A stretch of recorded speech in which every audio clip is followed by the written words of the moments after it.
আমরা মনে করছি যে জনাব তারেক রহমান দেশে ফিরে আমাদের এই আন্দোলনের সাথে তিনিও একত্রতা পোষণ করবেন।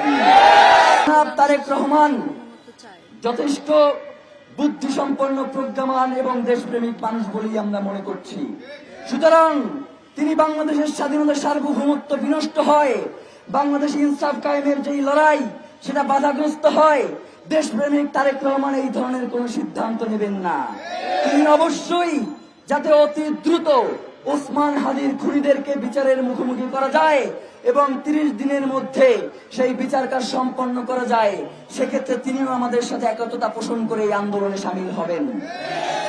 প্রিয় ভাইয়েরা, আমরা ইনকিলাব মঞ্চ আপনাদেরকে সর্বশেষ যেই কথাটা বলতে চাই, আগামী 30 দিনের মধ্যে শহীদ ওসমান হাদিকে যারা খুন করেছে, আমরা মনে করছি তাকে যেই গুলিটা করা হয়েছে, এই খুনি চক্রের সব থেকে ছোট গুরুত্বপূর্ণ ব্যক্তি হচ্ছে যে গুলিটা করেছে।